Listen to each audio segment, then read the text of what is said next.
This video is meant to be a supplement for the Houdini courses offered at Becker College and Lesley University. In this video, I would like to demonstrate how we can use the debris shelf tool here that's located in the rigid body shelf. So what I have right now, if I zoom out on this a little bit, is I have just basically a rigid body destruction here. It's just the torus being broken apart using the iso offset, scatter, and Voronoi fracture. So as we have been discussing in class, we're going to use a file cache so that we can start to make our simulations a little more efficient instead of trying to simulate everything as we pass from one simulation to another. In this particular example, we're going to end up with two simulations. We're going to have one for the one that already exists here, which is the fracture, and then we'll have another one that generates the particles from the debris shelf tool. So we've discussed how we can create our our simulation caches from the output node here in the dynamics network. Maybe I would say a more efficient method would be to actually use the file cache node. And where this is going to save us is if we have more substeps on our DOP network. If I have, if I'm saving from within the DOP network in the output node, it's going to generate a file for every substep. So right now it's set to 1, which means that we'll get 1 file per frame. But if I set that substep value to 2, that means I'm going to get 2 files per frame. And if we have a really long simulation, that can really start to add up in terms of files that are being cached out. Whereas the file cache node will just give us 1 file per frame.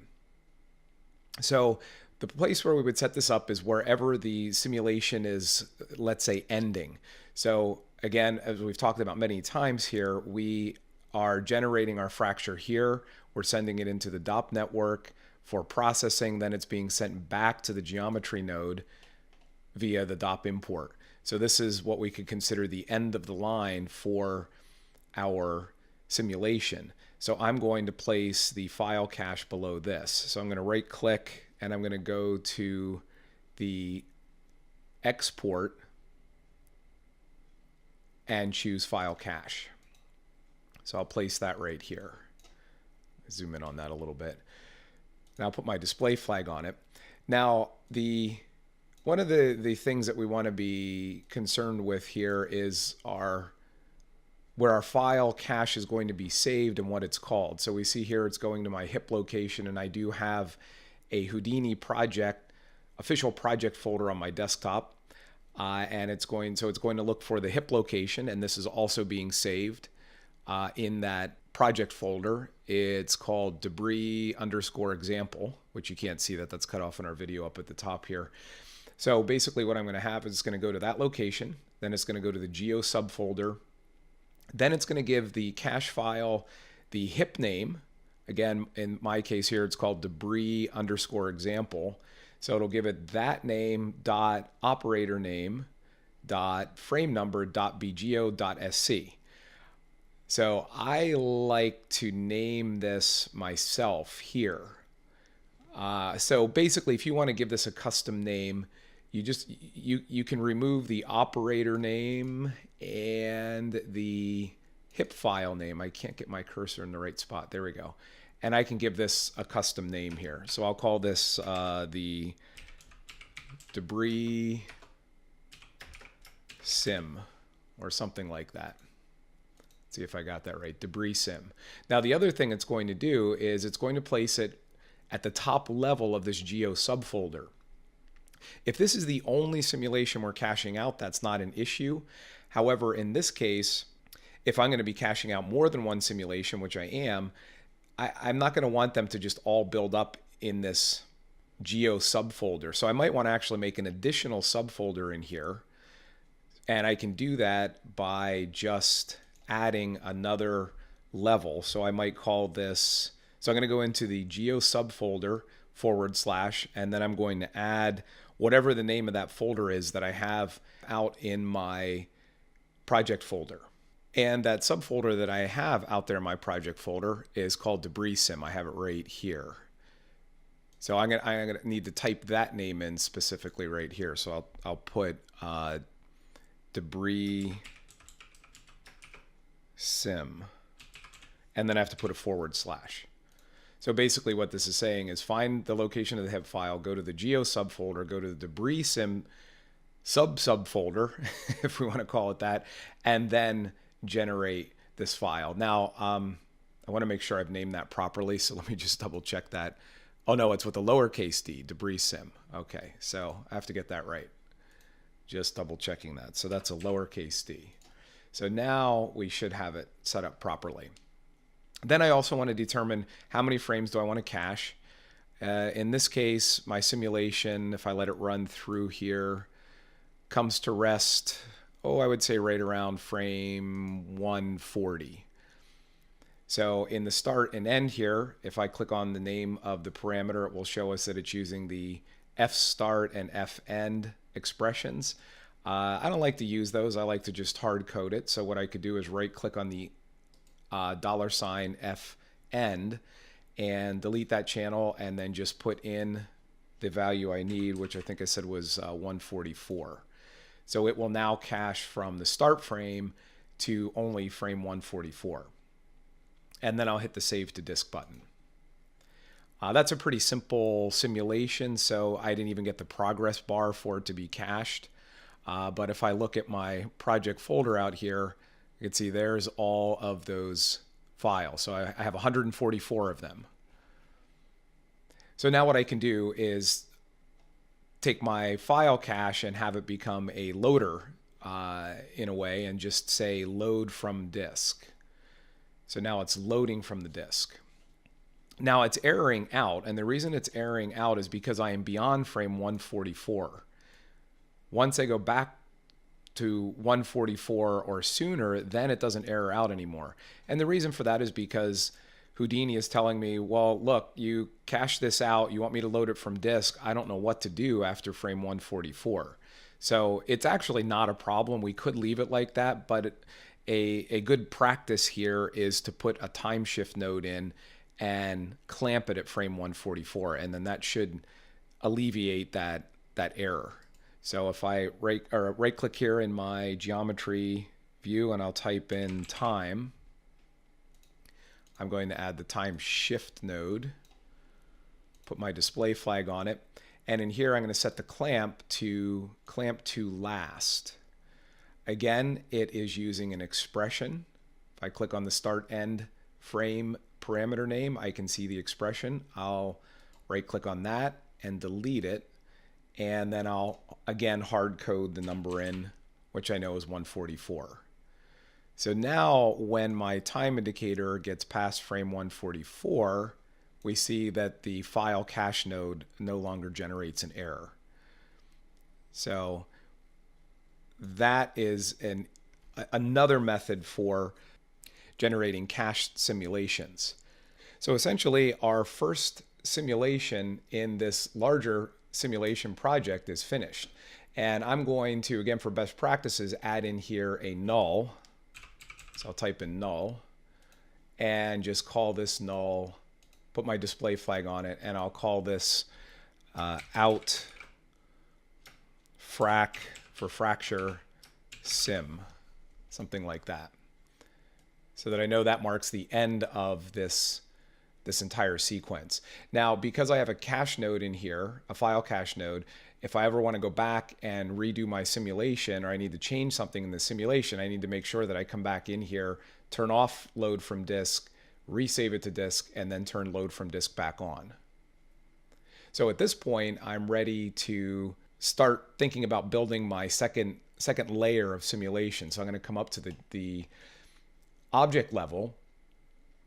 And in here, I could actually use this node, the geometry node that has the torus in it. I could reference that into the second simulation, but I like to keep things clean and sort of in layers or modules. So the ground plane I have here in the middle, because I'm going to use the same ground plane in my next simulation, which I'm going to line up those nodes over here on the right.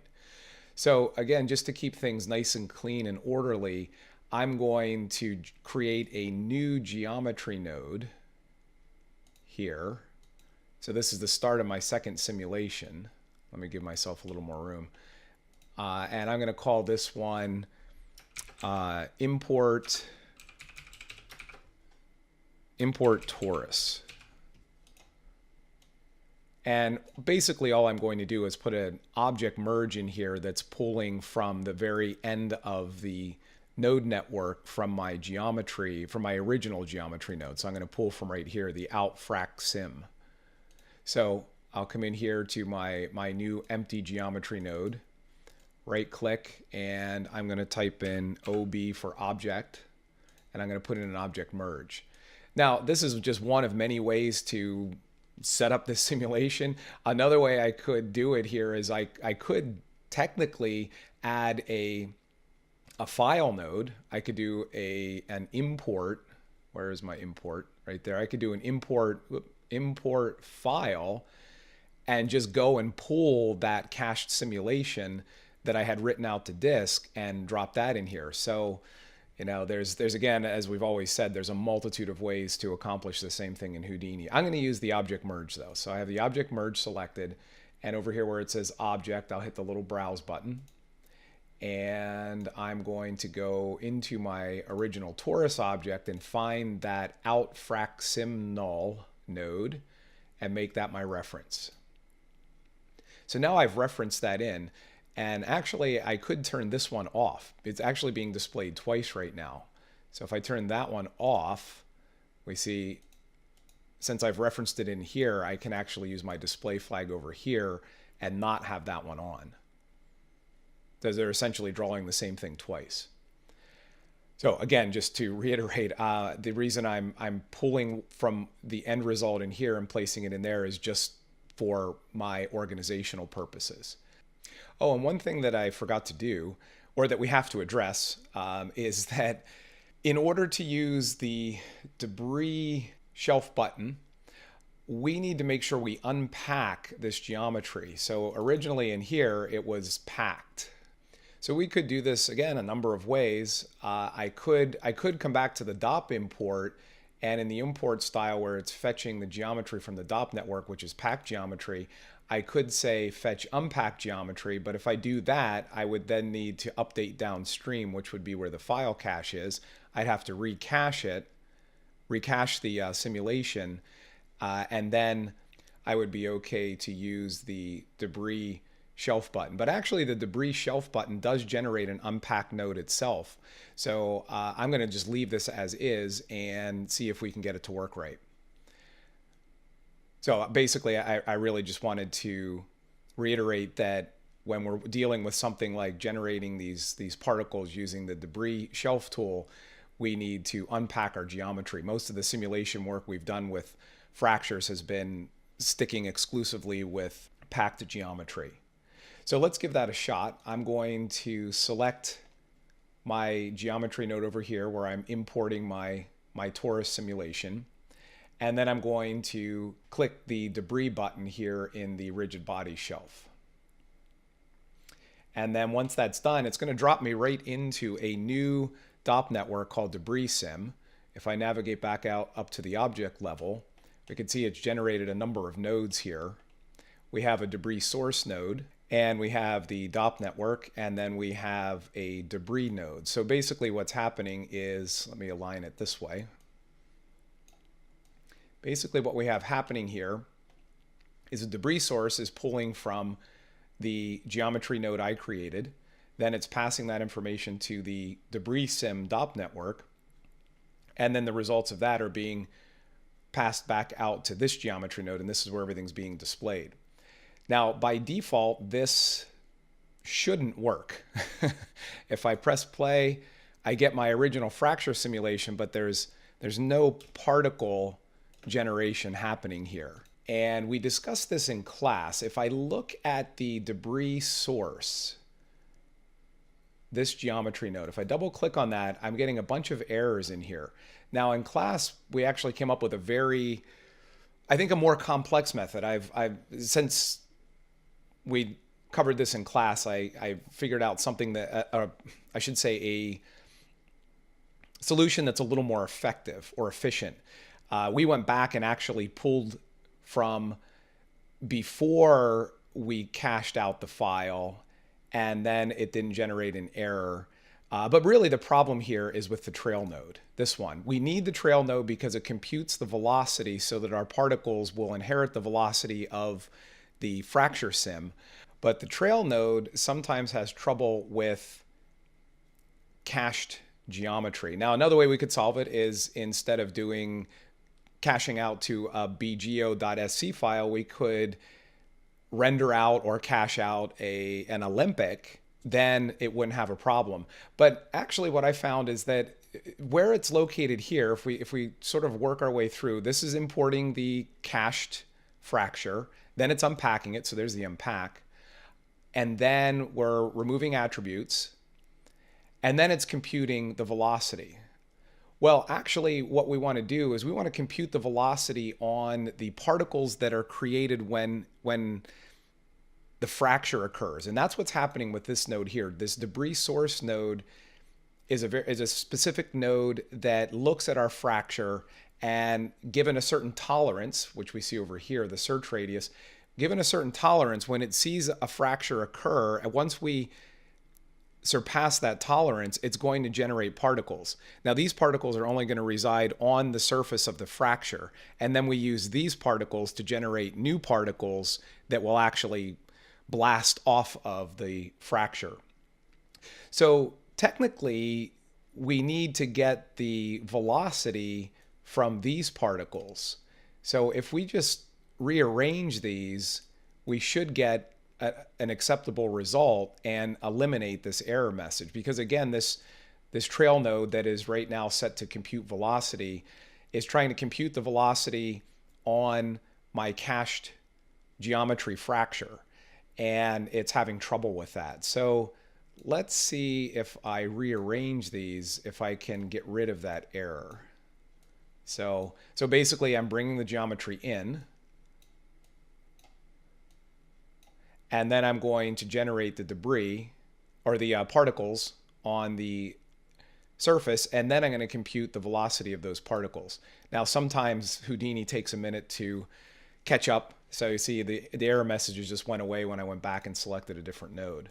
So now that should get rid of that error for me. If I come back out here to the top level and I play my simulation, there we go. I see a bunch of particles blast away. Now their velocities are really, really high. So if you find something like that happening, or they just blast away, I just need to decrease that velocity. And where we would do that would be in the DOP network itself right here. So if I go into the DOP network to my pop source, I can go to the attribute tab, and right there it says under initial velocity, use inherited velocity, and it's set to 0.56. If I want to get a little more control over them, I could lower this considerably. I could also add in a pop drag force. That would help to control them a little bit better. But I'm just going to lower the initial velocity, or in the inherited velocity parameter here, and let's see what happens. So now they look a little bit better. Now they're falling away because they're not interacting with the ground plane. So what I'm going to do is I'm going to pull the ground plane from the original DOP network here. So instead of creating a new ground plane, I could create a second ground plane by just coming up here to collisions and creating a new ground plane, but that wouldn't be efficient. So I'm going to come into my original DOP network, and right there is my ground plane information. Those are the nodes that it's using. So I'm going to select all 4 of these nodes and copy them. Then I'm going to go over to my new DOP network for the debris sim, and I'm going to paste those in here. And what I need to do is just merge the ground plane nodes with the pop solver. So I'll merge that in like that, and then I can put my display flag here on the merge. And now when I play the simulation, the particles slide across the ground. So that's the result we were looking for. So again, the main difference here with what I'm illustrating now versus what we did in class is in the debris source. Just to review this, I'm importing here from my original geometry network that has the cached simulation. Then that's being fed into the debris source. And in the debris source, the way we eliminated the error message we were getting in class in a more effective way is just to flip-flop the debris source and the trail node. Because again, this is generating particles right on the edges of the object, and they're going to have a velocity. So I just compute their velocity after they've been created. Then that gets passed into the simulation, the DOP network, and then out to its display. Now, one problem we have with this, though, is that some of the ground plane information is being pulled into this debris geometry node. And I can prove that by, let's see here, by turning off my initial geometry. Actually, I'm going to go back to the first network we have here. So all right, let me turn off everything from the second simulation. So now I'm just sort of looking at my first simulation. So if I turn the display flag back on, this is just the first simulation there. Now this is set up properly. And how do I know that? Well, if I turn off my ground plane, it disappears. However, this second network is not going to do that. If I turn off my torus and I turn off the ground plane, and now I'm going to come over here. Now remember, the node that is displaying the final output is this debris node. Those are the particles. And then also the first node has the fractured torus. Now, the ground plane is still off, but notice we have a ground plane showing here. So that's a problem. Now, the reason for that is because of a parameter called object mask. Now, when we generated the fracture, the RBD fracture here, the mask was set up properly. And we find that mask actually in the DOP import. So once the network is done processing its simulation and it sends it back for display, in this case, it's coming back to this node. If I go in here to the DOP import, there's an object mask right there. And basically what this is saying is that it is going to display this particular object from the simulation, the DOP network. All right, I'm going to copy that because I'm going to end up pasting it into my DOP import for the other simulation. So I'm going to copy that, and then I'm going to go have a look at the DOP import here. This is where this simulation is ending here inside this geometry node. So I'll double click to come in here. There's my DOP import. Its object mask is set to the asterisk, which is saying bring everything in from the network, from the DOP network, which includes the ground plane. So basically what I need to do is I need to have an object mask here in this DOP import that only brings in the pop object. These are the particles that are being generated. All these particles we're seeing sliding across the ground. So I need a mask that says only bring this object in. So I'm going to come back to that DOP import, and I'm going to paste in the name or the string that we had from the DOP import that was working properly in the other network. I'm not sure why it doesn't generate in here, but it doesn't. And I'm sure if it might be specific to particles. But being able to troubleshoot this stuff and understanding what these do, I think, are very important. Now, if you can remember the syntax, you can just type this in yourself. But what I do is I just go copy it from my other network, paste it in, and now what I need to do is I need to edit what DOP network it's looking into and what object it wants to reference. Obviously, this isn't going to work because we don't want to reference our original DOP network. So what I'm going to do is pin this so that it doesn't go away, and then I can come over here into my particle debris sim DOP network, and use this as a reference to edit this path. So instead of the auto DOP network, let me get rid of that. I want to go into the debris sim. I want to make sure I get that spelled right. Actually, if I did, it will show up right here. I could double click to add it in, but now it adds a second /, so I need to pull that out. And then I need to tell it what object to reference in this network, which is the pop object 1. If I want to be really careful with this, I could just copy the name there and then paste it in here. So let me get rid of the torus reference and paste in pop object 1.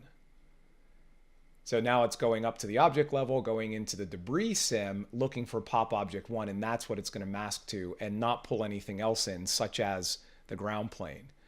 So now if I come over here to my debris sim, we can see the ground plane no longer is there.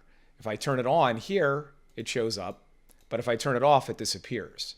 So that way we don't accidentally pull in any additional information. So that's another key parameter we discussed in class, and we want to keep that in mind. If you ever see you get these results and you want to eliminate it, you need to generate the object mask for your DOP import.